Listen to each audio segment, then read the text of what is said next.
Dreams of cold places. I was standing in a frozen wasteland. Nothing but white for miles around me.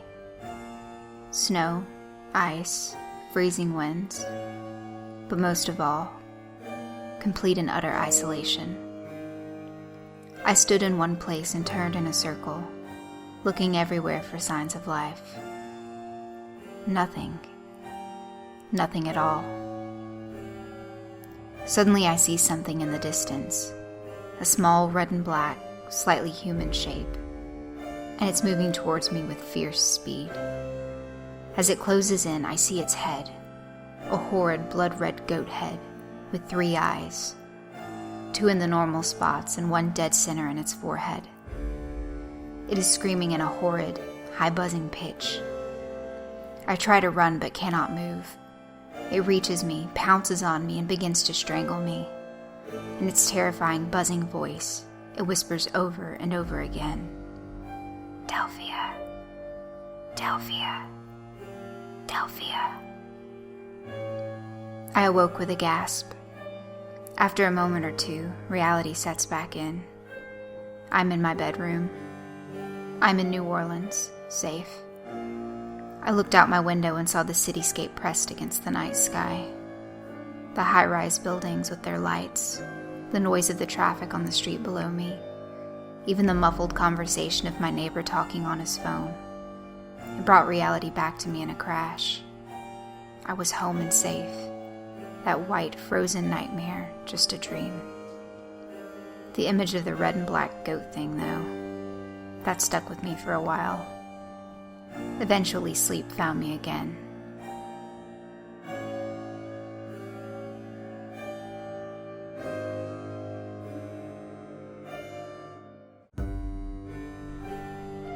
Plans and mistakes. 2 weeks later, I was sitting in a street cafe with my friend Sergio.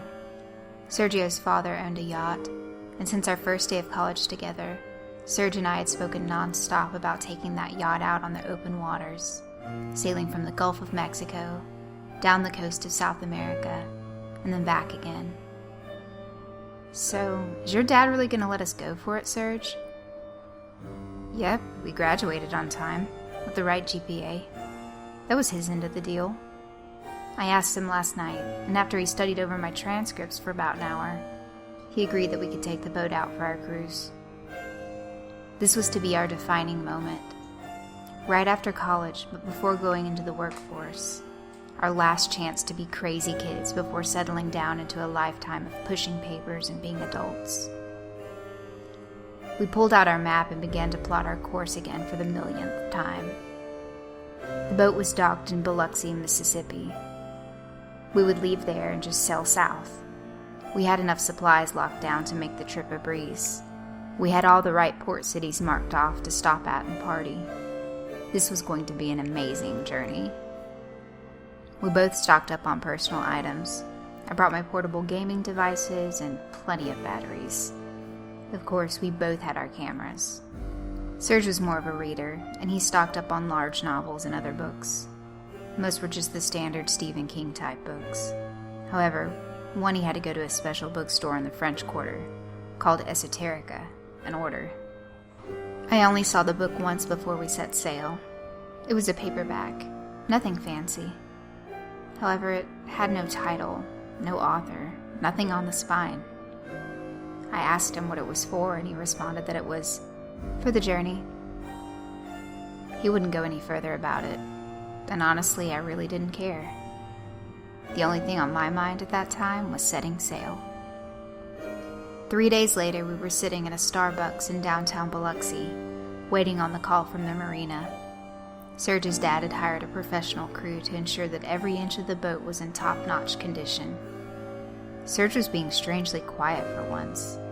He was writing numbers on his napkin. I asked him what was up, and he just shrugged, told me he was thinking, and promptly tossed the napkin into the trash. Shortly afterwards, we received a call from the dock crew, telling us that our yacht was all set. We had left our cars in a pay lot for safekeeping in Biloxi, and would pick them up in about 5 weeks, when the round trip was complete. Upon arrival at the marina, we loaded up our personal belongings, conducted a quick safety brief with the dock crew, checked our essentials one last time, and finally, after 4 years of waiting and talking, we set sail. To tell a little about this yacht, it was pretty much a floating house. Needless to say, Serge's dad was rich. We both had private bedrooms on this boat. It had a fully functional kitchen, a 62-inch television with a mounted satellite for all the channels, all the gaming consoles on the market, tons of food, and a respectable amount of emergency supplies. We had dried rations similar to military MREs and had enough bottled water to drown a whale.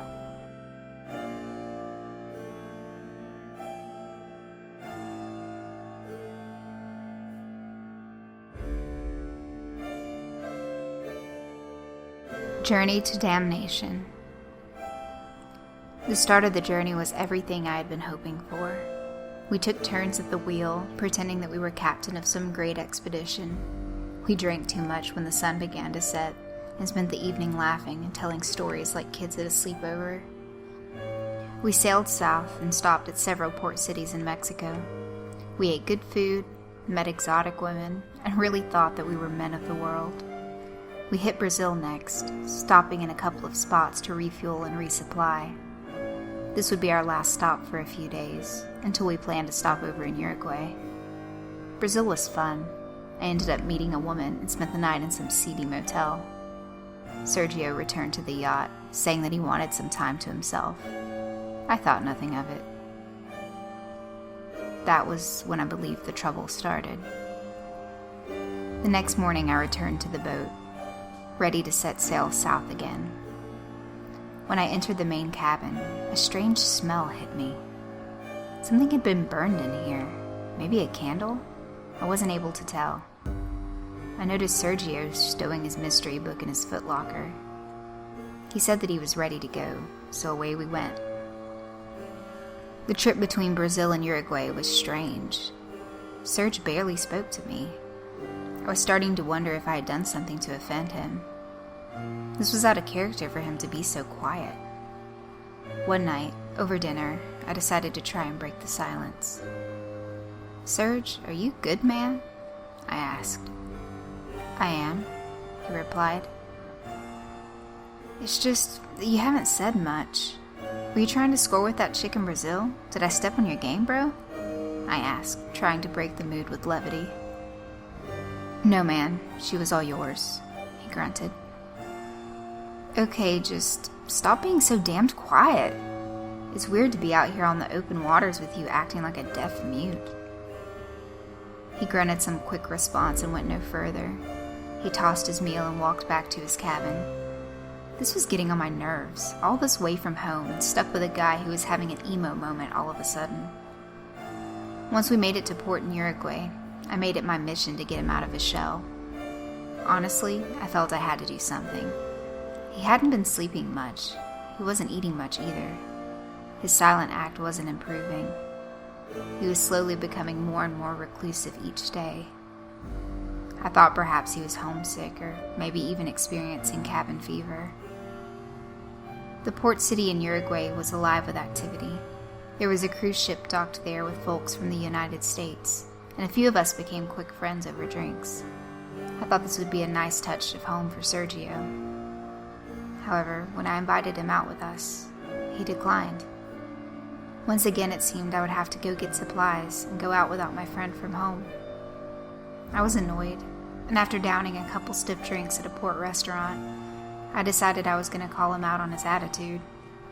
He was either going to lighten up and start having fun, or I was going to turn the boat around here and sail back to Biloxi, cutting the trip in half. That would be better than spending another few weeks with a pretend deaf mute that hid out in his cabin all day. I stormed back to the boat, full of liquid courage. When I entered the main cabin, it was empty. Perhaps he had gone back into town anyway. I cracked open the door to his cabin, though, and saw him sleeping. "Be careful, Serge. Don't have too much fucking fun on this trip," I whispered in a harsh voice, before shutting his door. That is when I noticed his footlocker was open slightly. I was bored and I was angry. so I didn't think twice about invading his privacy. Opening the locker, I saw that most of his dried foods were untouched. His paperbacks that he had brought to read were still in perfect, unopened condition. All except one, that is. That weird black book he bought from the occult gift shop in the French Quarter. I could tell just by looking at the front cover that he had been using it a lot. I had to know what was going on in there. Opening the book, I saw that all the pages had originally been blank, like a journal. However, Serge had been a busy boy, and most of the pages were now covered in his handwriting. Most of it was just numbers. Upon further examination, I realized they were grid coordinates. Okay, nothing strange about that really. We had been plotting grids for weeks before this trip. I almost put the book back when I saw a word scrawled over and over again, mixed in with the grids. Delphia.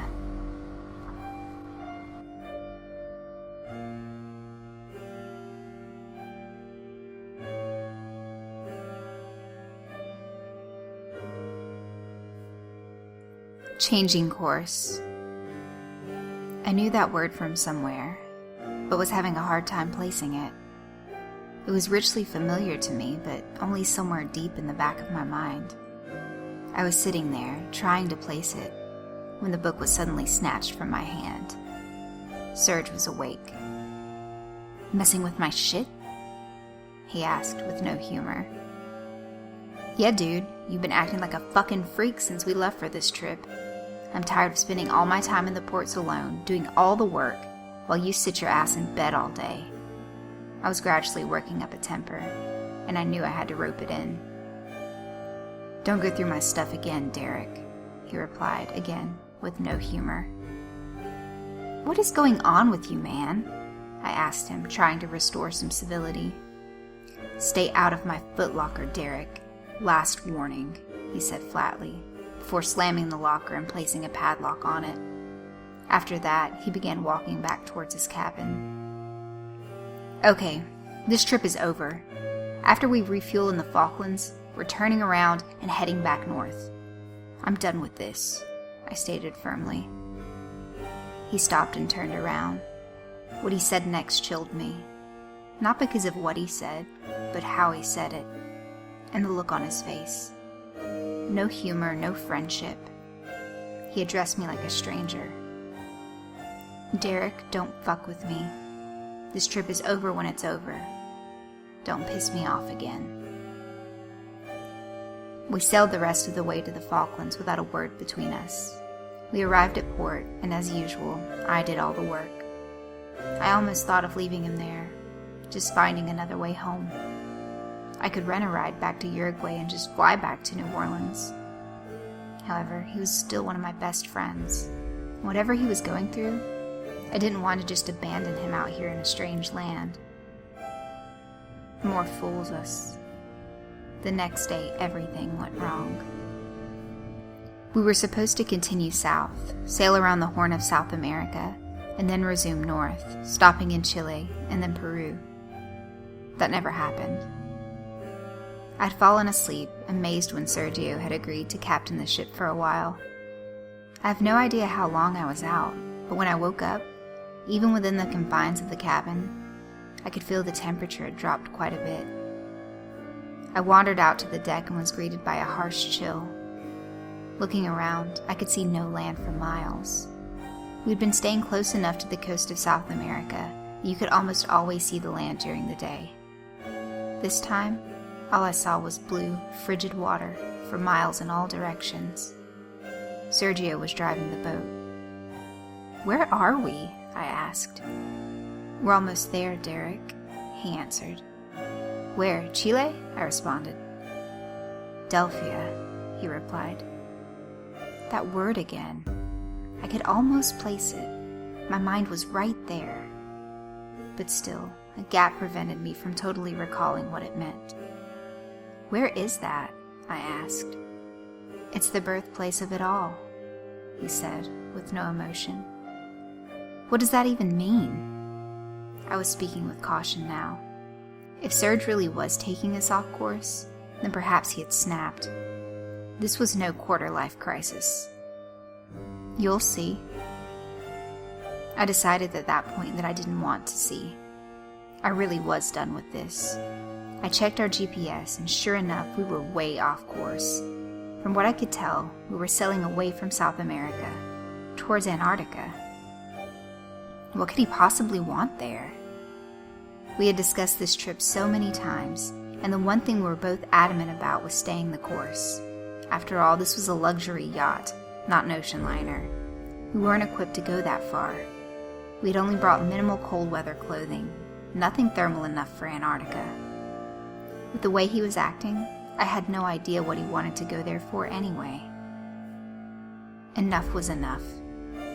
I'm no tough guy by any stretch, but I walked up to him and tried to pull him off of the wheel.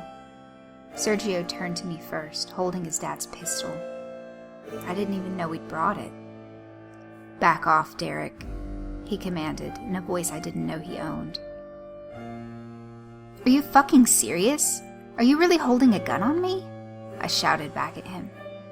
"We aren't changing course. Go back to the cabin," he replied, again, with no emotion. I decided to try and approach him anyway. He was one of my best friends, someone I'd known since high school. Surely he wouldn't shoot me. However, no sooner did my leg begin to twitch in his direction than he fired a shot, right next to me. I saw the bullet make a small splash in the water to my right. Last warning, return to the cabin. What could I do? Even if he shot me by accident out here, we were hundreds of miles from a hospital. All I could do at this point was wait, and hope that he regained his senses before this went too far. I decided to go back below deck and give him some space. At some point I dozed off. I woke up some hours later, amazed that I had fallen asleep under such conditions. What I awoke to was worse than any nightmare my sleeping mind could have produced.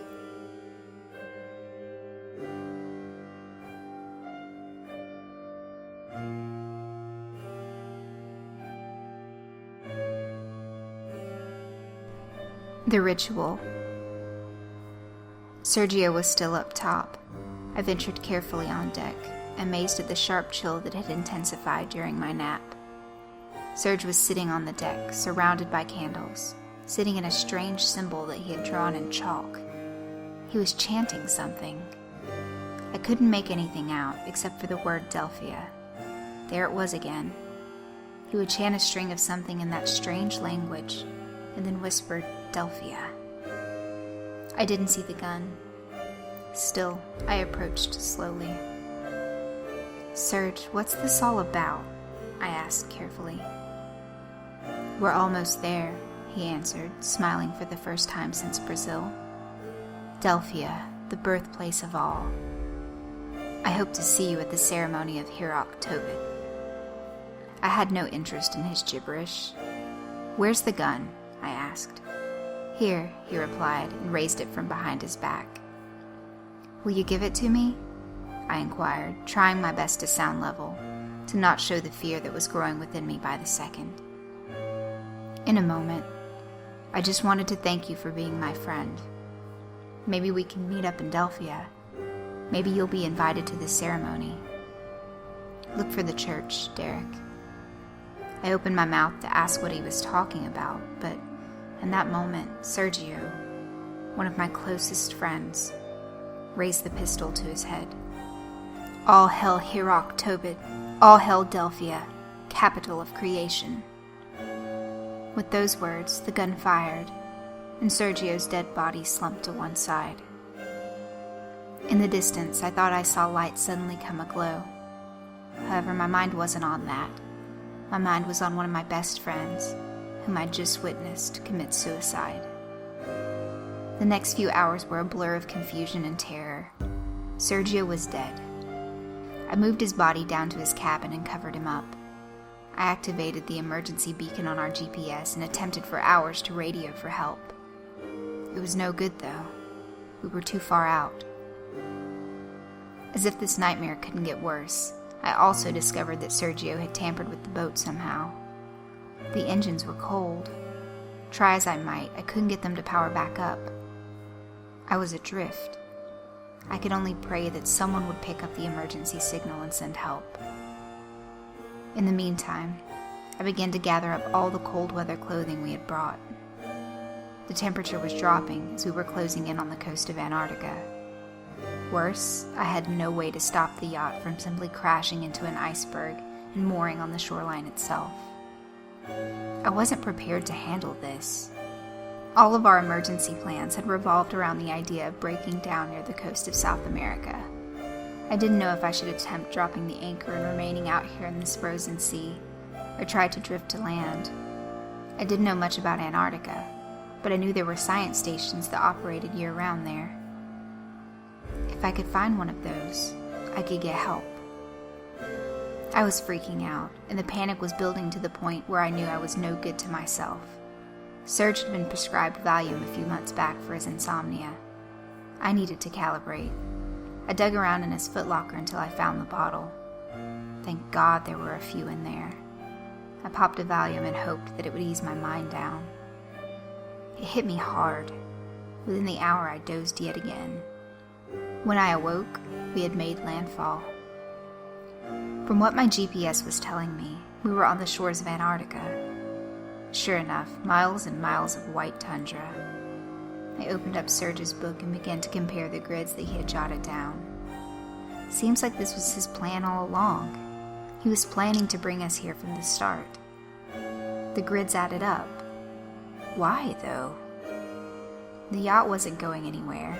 It moored hard. I wouldn't have the means to tow it back out into the open waters. The only thing I could do was try to find a science station, which seemed ridiculous considering how many thousands of miles there are out here, and seeing as I had no clue where any of the stations were. I tried the radio again. It was my only hope. Any station on this net, any station on this net. My name is Derek Reynolds. I'm stranded on the shore. My friend and I were on a cruise from New Orleans, Louisiana. Our yacht is moored. If anyone reads this transmission, please send help. I honestly didn't expect any reply. I was just going through the motions. That is, until a voice replied over the net. Come to Bannister Church, the voice replied. Last calling station, thank God. I thought I was dead here. Where's the church? I was expecting grids, but the raspy voice gave me some very simple directions. I never thought too much on how he knew where I was. I figured he must have me on his GPS. Walk north along the coast. Stay inside of the coast. We're only 1 kilometer from you, maybe less. Come quickly. I never questioned this.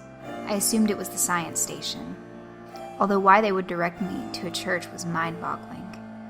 The idea that there actually was a church on the shores of this icy tundra was even more amazing. However, when your life is hanging in the balance, you tend not to ask questions. You just survive. I packed a small backpack with essentials. I also brought Serge's gun. At the time, I was worried about animals or something on my way to this church. I also figured I could use it as a signal if I became too lost. I looked in on Serge one last time. Sorry this happened, Sergio. Whatever was happening in your head, I wish you had just told me. Ask for help, something besides this. That was the closest thing to a eulogy that I could produce under this stress. I carefully climbed off the boat and was standing on the shores of Antarctica. I began to walk briskly north. The weather wasn't as harsh as I had expected.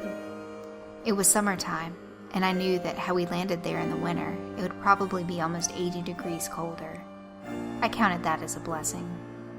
I walked on for a ways, and finally, in the distance, I saw the small building, standing defiantly against the white background that is Antarctica. The church was tiny, certainly not inspired by Western architecture. It was a narrow building, barely one room from the looks of it. There was a sign out front with arrows pointing in all directions, probably someone's idea of a joke. I found the door to be unlocked. I entered. The inside was tiny, just 2 pews and a small altar. no one seemed to be here. Still, I called out. Perhaps there was a basement that I couldn't see. No answer, though. I looked around the tiny room, even checked up into the attic. Nothing up there. My biggest fear was that I had taken too long to get here, and whoever called me on the radio had left out. Wouldn't that be the best? Find a rescuer in the middle of nowhere, just to have them ditch you. As a last-minute thought, I figured I would duck my head out of the back door of the church. Honestly, I saw no point, since I'd seen the entire area around the church before I arrived. Yet, maybe there was a small shed back there, or a heating tent that I had simply missed. When I opened the back door, I almost fell over. What I saw was beyond imagination. I was in a city.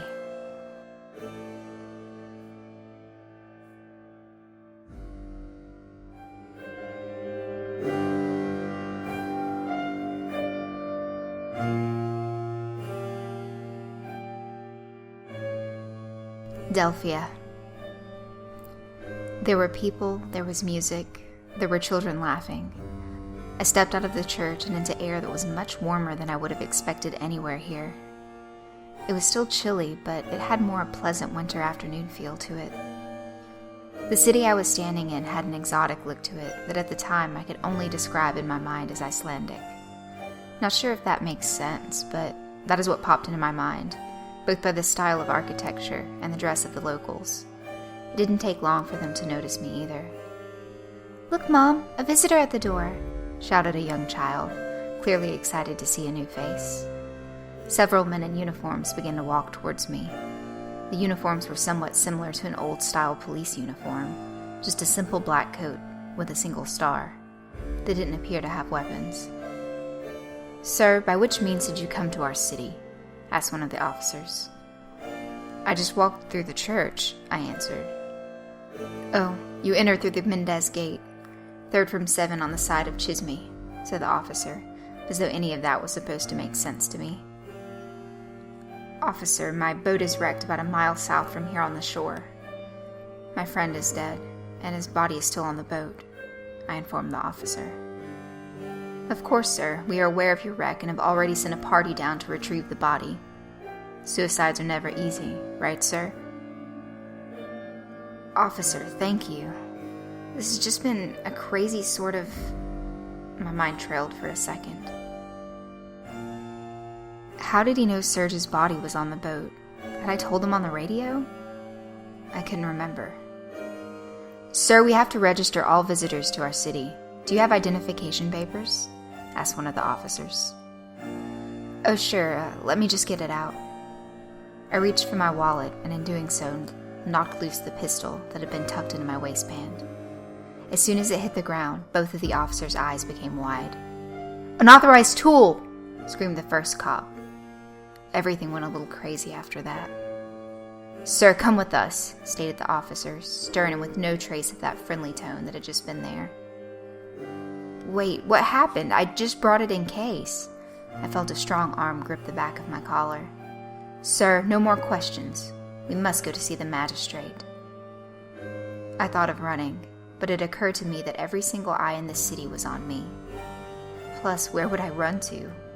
Back to my moored ship? Out into the thousands of miles of tundra? I figured this was a simple violation of some rule. Certainly they wouldn't be so harsh to someone who has never been here before. I just needed a chance to tell my story, and then they would help me. I was still the fool. I was escorted through town on foot. There didn't seem to be a car in this entire city. Now, while there were no glass-walled skyscrapers here, this was still a very urban place. Old stone buildings, some of which looked to be at least 60 stories tall, loomed to my left and right. I saw restaurants, street vendors, something I was sure was a hospital, and a huge cathedral that made the St. Louis Cathedral in New Orleans look like a country church. It was Gothic in style, with torches lit all over the building. On top I saw some sort of gargoyle, at least that's what I thought it was.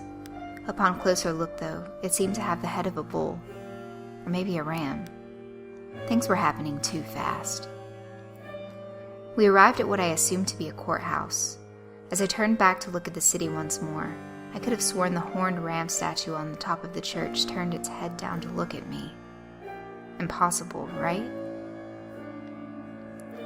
I'd been placed in a small room with a wooden desk. I wasn't handcuffed, nor had I been charged with any specific crime. I was simply placed in the room and told to wait. A man entered finally. He wore black and green robes, and yes, as if for the grandest of effect, he wore a powdered wig. He was of average height, middle-aged. Thank God, he was smiling at least. I am Magistrate Craven, and you are Derek Reynolds, correct? Yes, sir. May I ask what is going... He cut me off. You live at 522 Tulane Avenue in New Orleans, Louisiana, correct? Yes, sir. May I please ask what is... Again, he cut in. You were on a voyage with your friend when you became stranded on our shores. You called out for help on your radio when you were led here, correct? I was becoming agitated now. My friend was dead, I was stranded here, and this guy only seemed concerned about discussing facts we already knew. Yes, sir, I responded loudly. Now can we please discuss helping me out? I'm stranded thousands of miles from home. Is there some way I can use a phone or send my parents an email? Something? Unauthorized tools, no phone, no email, especially no guns. You violated our rules already when you entered town. Would you be so brash as to violate them further, and in front of the city magistrate? He was no longer smiling. I decided to come clean with him. I told him all about Serge's suicide, the ritual that he conducted, how he intentionally damaged the yacht. I apologized for violating their customs. I told him that I only brought the gun in case I needed to send a signal.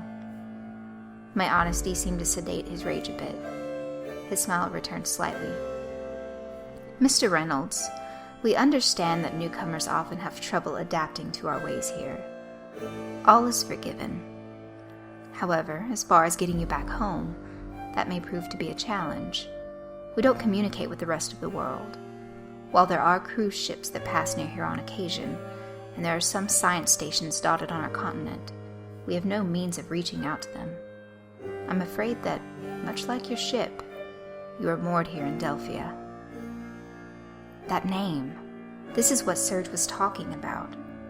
Is this where he wanted me to wind up? Suddenly I was hot, despite the cool temperature all around me. I tried to hide my feelings from the magistrate. I wasn't sure about him, and I certainly wasn't sure about a city where your friend chants its name right before blowing his brains out. What about the radio? Someone from the city here responded to me. Can't you use that radio to call one of the science stations? Or maybe even a passing ship? His smile faded again. We are conducting an investigation into who used a radio here in Delphia. Such devices are unauthorized. My heart sank. At first it seemed that I was saved when I walked into this city. Now it seems that these people are not only unable to help me, but are also unwilling. We have arranged a room for you at the cathedral. Father Madison is happy to assist you in learning your way around. I think, in time, you will find Delphia to be a place of wonders. I began to develop a rage. I had to will myself to remain calm. I don't want to stay in Delphia. I want to go home, please. The magistrate smiled as he turned to leave the room. Mr. Reynolds, you are home. 2 uniformed guards entered and escorted me to the cathedral without a word. I tried to talk to them, to ask for help, but they ignored my words. The inside of the cathedral was amazing. It was huge, the size of an arena easily. At least 200 pews lined each side of the church, with each pew itself being long enough to easily set several dozen people. I only describe this to give you an idea of just how vast this place was. The ceiling was easily 200 feet above, decorated with strange paintings. I had little time to actually examine them as I was being shuttled through the vast room, but I was able to glance at that strange goat-head creature. The image was the goat thing standing over a naked woman. The woman was eating what appeared to be rotten fruit. The men escorted me through a small door near the main altar, which opened into a large, oak-walled hallway. This hall seemed as though it could go on forever. They selected a door and moved me briskly into a bedchamber that reminded me of a monk's cell. Just a bed and a simple nightstand. "Father Madison will be in to see you shortly," grunted one of the officers before shutting the door and leaving me alone with my thoughts.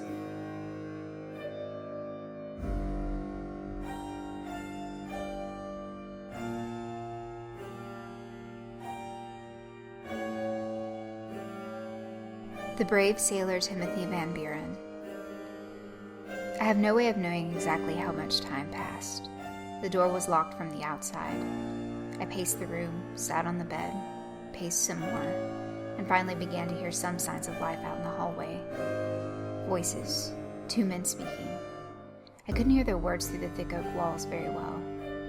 I thought I heard something like the masking, but that could have been my imagination. Eventually, it sounded like one of the men walked off. Then I heard the sound of a key opening my door. I braced myself for whatever was next. A man entered my room. He was dressed in a plain brown robe with a simple satin rope binding it at the waist. He appeared to be in his early 30s.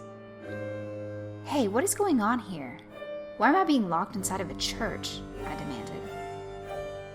"You are in great danger, so listen, because I will only have time to tell you this once," responded the man. I fought the urge to demand more answers, but opted to listen.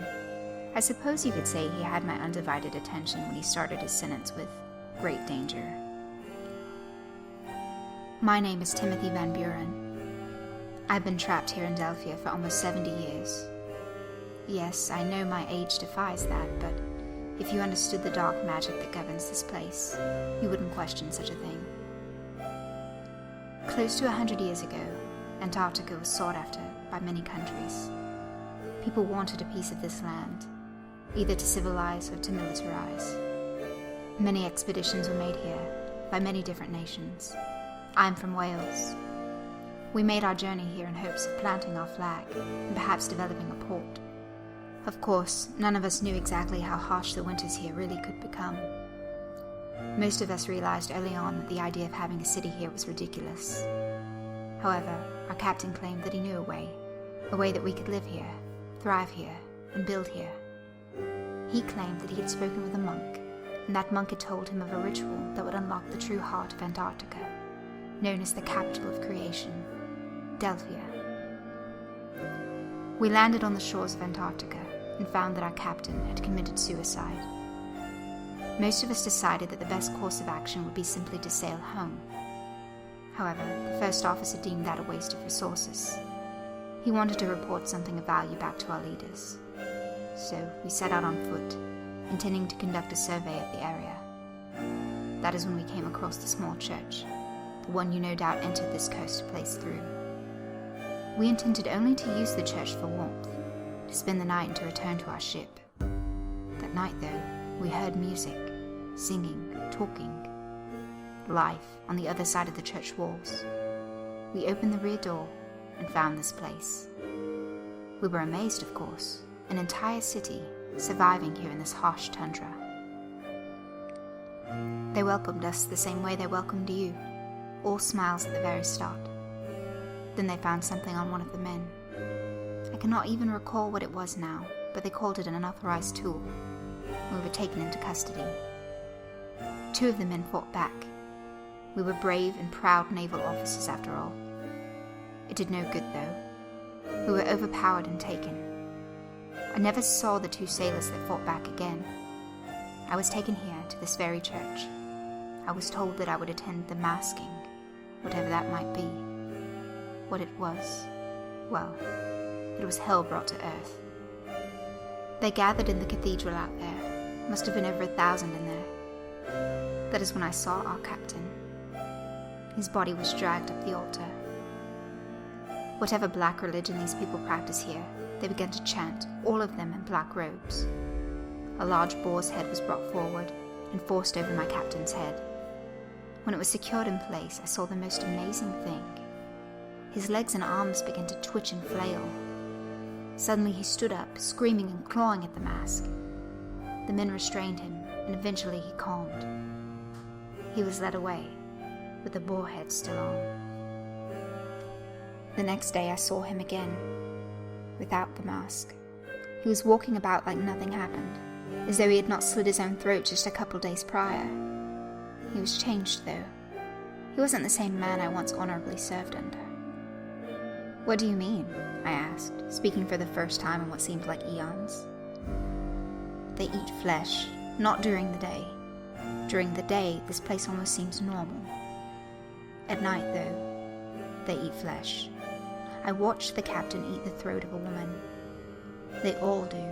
It is the most terrible when you see the children eating human flesh. The mouths covered in blood, their eyes greedy."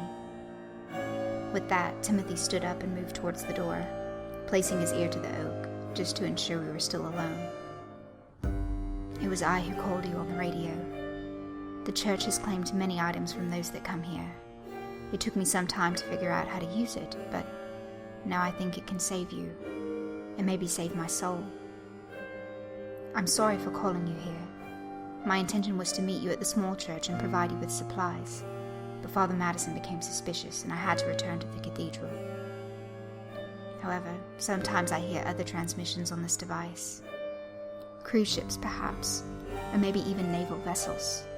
If you can escape here, get out to the shore. You may be able to radio for help. We must move fast, though, as they intend to do a masking ceremony tonight.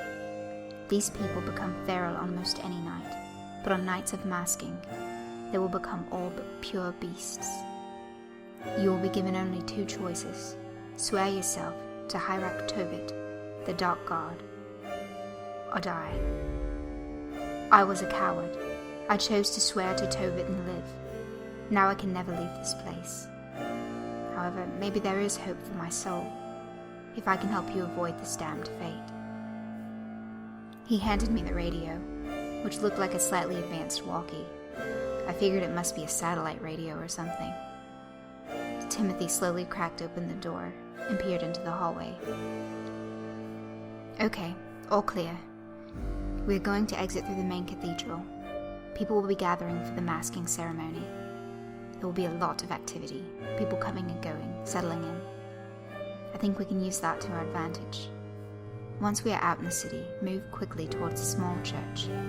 Since you haven't been sworn to Tobit, you will be able to leave." "Wait, just answer me this. What is this place, and who is Tobit?" Timothy grimaced in annoyance. "I'll tell you on the way. Come now." We made our way down the hallway, moving slowly but with purpose. Timothy whispered quick details as we advanced. Hyraaq Tobit is their fallen god. He is said to have fallen from above and built this kingdom right here. He created Delphia but had no followers. So he waited for ships to become lost at sea, and would lure them here.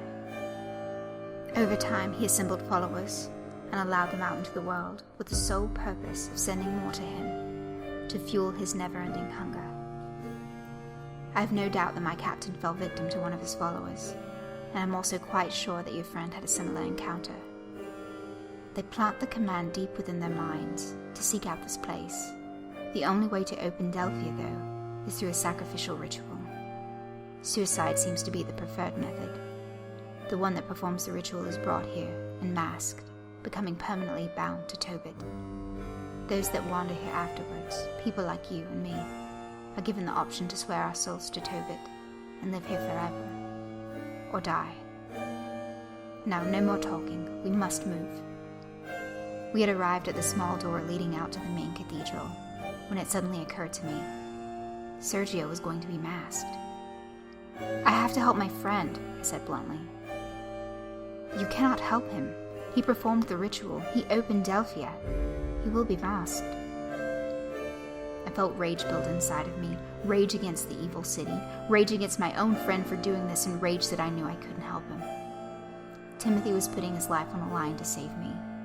I wanted to help Sergio, but the time to play hero was gone. I could have helped Serge when I noticed his downward spiral, yet I chose to sit in Brazil and drink and sleep around. As selfish as I felt, I knew I had to focus on my own survival.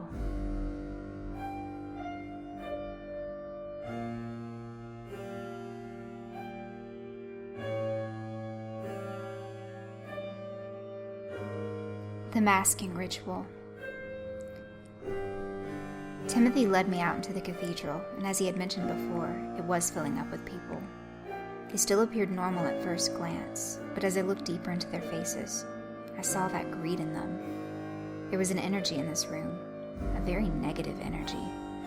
I imagine this is what it felt like to be surrounded by sharks in the water. The plan was actually going well at first. We were weaving through people, slowly but surely making our way to the grand doors that led out into the street, when suddenly a hush fell upon the place. We'd been so busy trying to move with strategy that we failed to notice the people taking their seats. We made it all the way to the rear pews when the room went silent. Timothy grabbed my wrist and whispered, "Sit down." We sat. The ceremony of Hyraaq Tobit was beginning. A man dressed in black robes entered in from behind the altar. He was tall and gaunt, but still projected a power about him. I glanced behind us and saw that the doors had been shut. "We'll make our move once the ceremony starts. People will become enthralled and won't be paying any attention to us, but we will have to move fast," whispered Timothy. Father Madison began his unholy sermon. "People of Delphia, tonight we gather once more to perform our sacred ceremony of Hyraaq Tobit. Tonight another disciple has come forth, having executed the ritual of the seeing, and having once again opened our city to the world. Tonight we shall revel in the spirit of Tobit.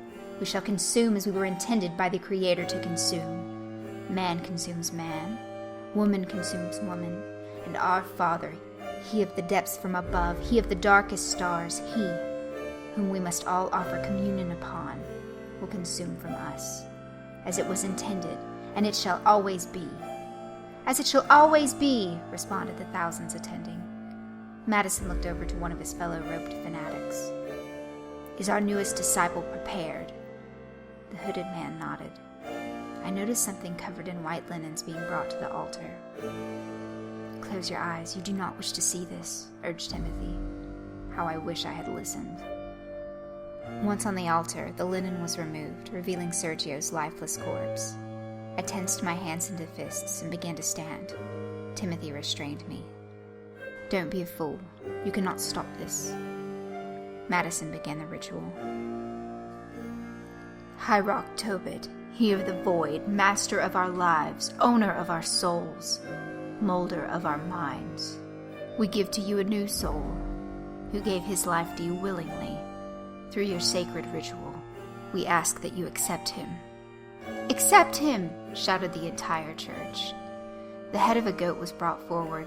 Seeing that brought back the memory of a dream. The dream where I was out in the snow, in some barren place, being attacked by such a being. I bit down on my fist to keep from screaming at them. I wanted to turn away, but my eyes were locked on. The goat head was forced onto Sergio's body. Madison began chanting in some unknown language. People in attendance continued to scream, "Accept him!" over and over again. Suddenly, Serge's legs began to twitch. His arms began to twitch. Madison screamed for him to rise, an order that my friend followed. Yet he still twitched and stammered around the altar. Two hooded men stepped forward and steadied him on his feet. "He has been accepted. All praise Delphia. All praise Hyraaq Tobit." Madison screamed this last command, setting the entire church into a frenzy of cheering, chanting, and screaming. Madison closed his eyes and murmured to himself. His hands moved over the crowd, and a hush fell upon them. He was chanting something, and moving his hand right to left. "Thank you, Lord Tobit," he said in an almost conversational tone. His hand stopped, and he pointed a finger in the direction of the right-hand pews. "My people, Lord Tobit has chosen his harvest. Those to my right, within the first 10 pews from my altar, you have been chosen as harvest." I glanced over at those people, and what I saw was heartbreaking. Husbands embraced wives. Children appeared to be afraid and reached for their parents. Some just closed their eyes and waited.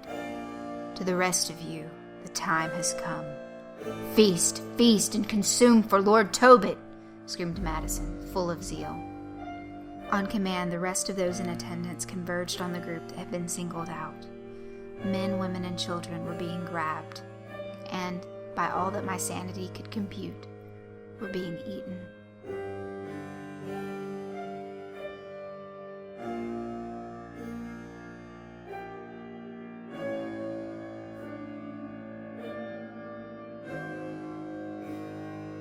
The escape. "We must move now," Timothy barked into my ear. We moved towards the doors, pushed them open, when suddenly we heard the voice of Madison. "Where do you think you're going? That man must still make the pledge to Tobit." I looked back long enough to see several hooded men begin moving in our direction. Also, Sergio, or whatever he had become, was moving towards us with lightning speed. Timothy grabbed my arm and mouthed "run" as we charged out into the cold night. We were sprinting for all we were worth until the small church came into the view. "Go, Derek. I will stay here and try to slow them down. Remember, get out and use the radio. Try to get help, and tell people about us. Don't let us remain forgotten in this nightmare." "Thank you, Timothy, thank you. I will tell the world about this, don't worry.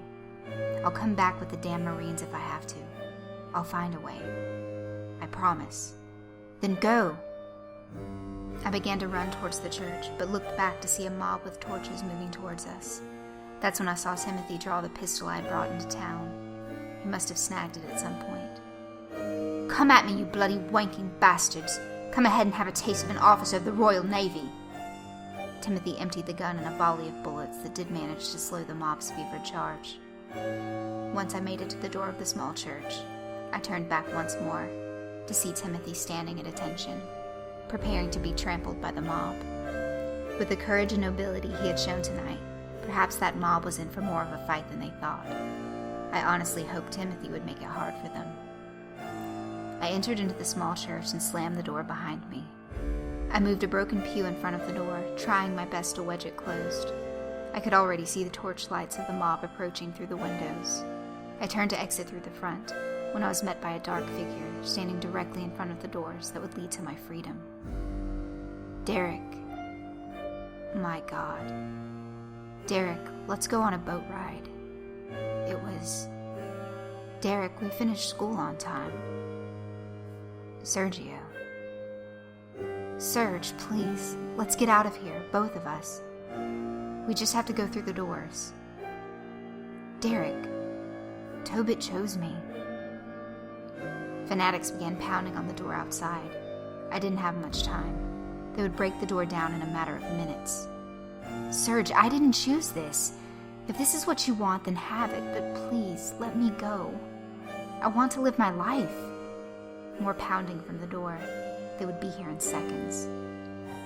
"Let you go. Live life." Without thought, I reached forward and pulled the goat head off of Sergio. The face beneath was blank. Suddenly the door buckled in. I could see hands reaching through, forcing away my makeshift barricade. "Serge, those men will kill me. Is that what you want?" I pleaded. "No, Derek, I am sorry." Sergio suddenly surged forward. I braced myself to be tackled. I cleared my mind, preparing for the end. When I felt no impact, I turned to see Sergio charging towards the rear door. He shoved the doors closed, forcing out the prying hands. "Go now!" he screamed. Without hesitation, I ran for the front doors. Within seconds, I was out, standing in the frigid world that was Antarctica. I turned back to see men filling the inside of the tiny church. They threw Sergio aside and advanced towards the threshold of the door, but went no further. They stared at me, hatred in their eyes. Perhaps it was jealousy that I had escaped. I was able to catch one last glimpse of Sergio before I turned to run. He was smiling. I ran to the coast and kept running. When I could run no more, I pulled out the radio and began to call for help. I walked on, moving north, repeating my distress call over and over again. Every so often I would throw a glance over my shoulder, just to make sure that no one was pursuing me. No one was. I was alone. I went on like that until the chill became too severe. My knees buckled. I collapsed down on the freezing earth and called for help into the radio, until my hands became too cold to squeeze the talk button. Finally, feeling no hope of rescue, I allowed the cold to take me. It was actually quite peaceful.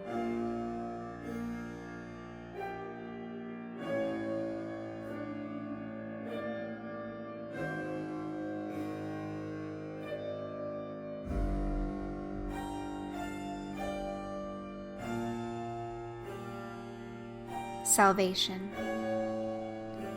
I awoke in a bed. I was warm. There were lights on. I could hear voices coming from somewhere. They must have come out and captured me after all. I tried to climb out of the bed, but my legs were like rubber. A machine was hooked up to me. It began to beep louder and louder as I thrashed more. Finally, a woman came into the room. "Sir, you must calm down," she spoke calmly. "No, I won't swear my soul to Tobit." "Tobit?" asked the woman. Where am I?" "You are at the Dakota 4 Science Station. My name is Dr. Eunice. You are very fortunate to be alive." "What, this isn't Delphia?" I asked. "No, sir, we found you a little while ago. We picked up your radio signal and traced your location. You're just lucky that we were out on a survey at that time. We found you barely alive. We brought you back here. My friend, he is still back in Delphia. We have to call for help. He needs help." "Sir, what is this Delphia that you keep mentioning? Is it a cruise ship?" "No, it's the city, south of here, near the old church." "Bannister Church?" "There are no cities there, just a solitary church that was built by early visitors to this continent. There are no cities in Antarctica, just a few science stations, like this one."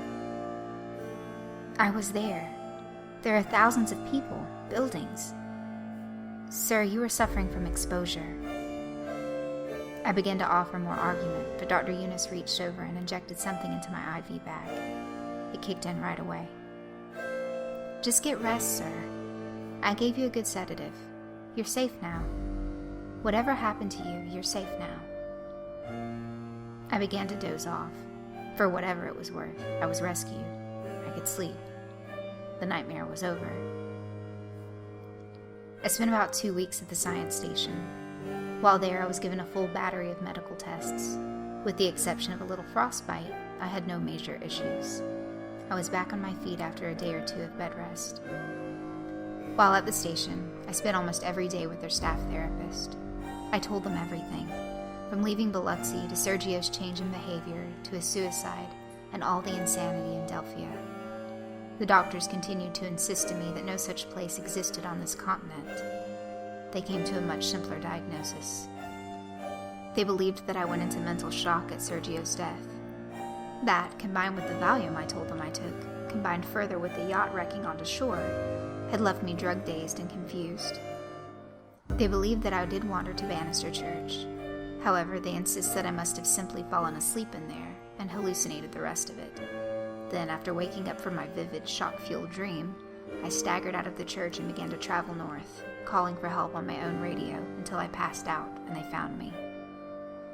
They even went as far as to have me look at maps of the region, satellite images and all, just to convince me that there were no cities. As far as Sergio and the yacht, they believed that both sunk together and were no doubt deep under the ice by now. Travel was arranged. A few days later, and I was being picked up by my parents at the New Orleans International Airport. They stayed with me for a couple of weeks at my apartment, helped me get back on my feet. Sergio's father spared no expense to find his son. He hired a private team to search the area where the last GPS signal from the yacht could be traced. Months went by. The yacht was never found. I could have saved them a lot of time searching. I knew right where Sergio was. However, by then I realized that no one would ever believe me. My therapist shared the same opinion that the doctors at the science station presented. It was all a shock-induced nightmare. The authorities hassled me for a few months, too. They were convinced that I must know something. I stuck to my story. They went through their normal routines, but eventually realized that they were getting nowhere with me. 6 months have passed since I awoke in the science station. I've started a career. I've been dating someone and it looks like it's going to become serious. The other day, I was driving to work, just sitting there in the New Orleans traffic, singing a song with the radio, when it occurred to me that I was forgetting, that I was starting to believe what the therapist kept insisting was the truth. Sergio deserved better than that. So did Timothy, for that matter. I did promise to try and help them. So maybe this is the best I can do. Before I go and forget, before I go and start to believe that maybe it was just a Valium-fueled mind trip, I wanted to tell this story. There is a place, Delphia. It is a place of great evil. It is hungry. Be warned, like all hungry beasts, sometimes it hunts.